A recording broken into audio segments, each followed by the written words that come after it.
Good afternoon, sir. My name is Kirsten Michael C. Jose from Block 2G. This is our prelim lab exam.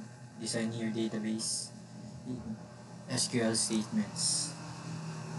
So let's start. Go to some admin, localhost, then go to new to create database, SQL, and type 8 date database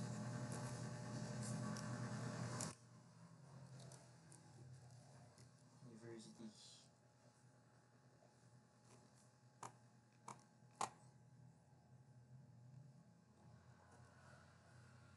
Then click go.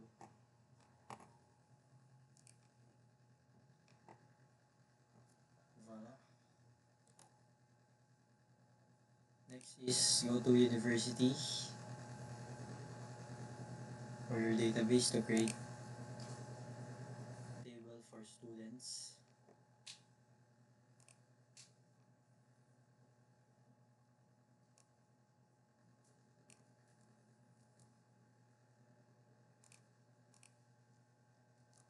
Ayan. Then click go ulit. So meron ng student ID, age, major enrollment year, GPA and department. So next naman is ano tayo dito sa students sa SQL.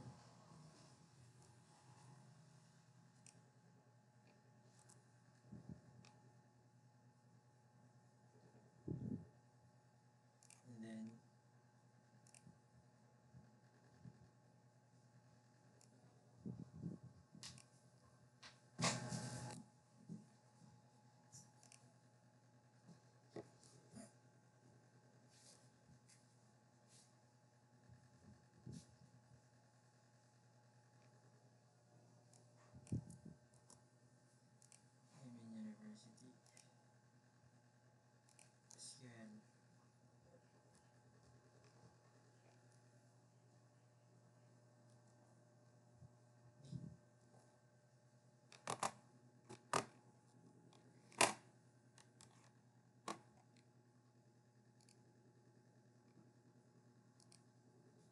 May departments and students na tayo.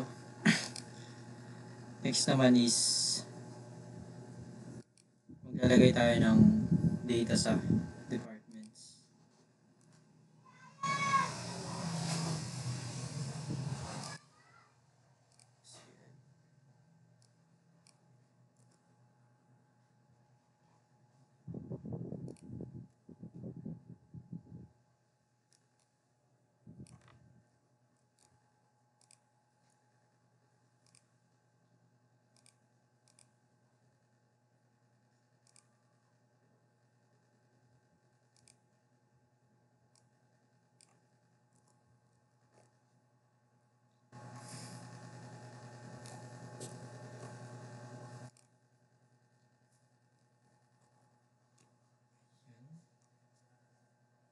Meron na tayong data sa table na ginawa natin sa students.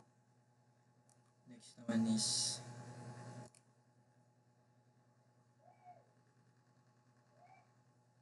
doon na tayo sa tasks. So sa students makikita mo yung data. Si Erin Yeager sa computer science.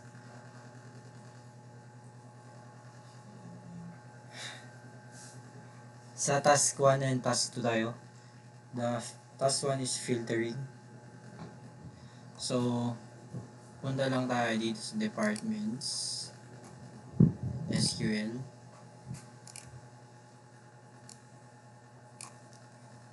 Copy.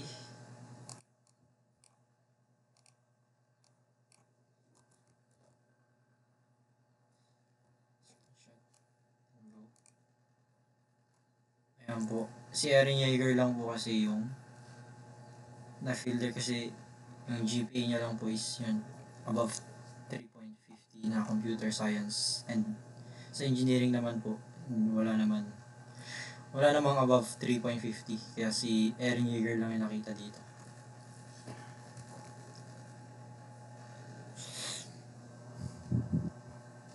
Next one is the task 2.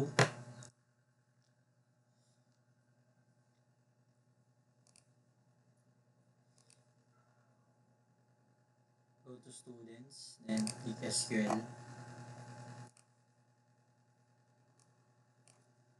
Copy.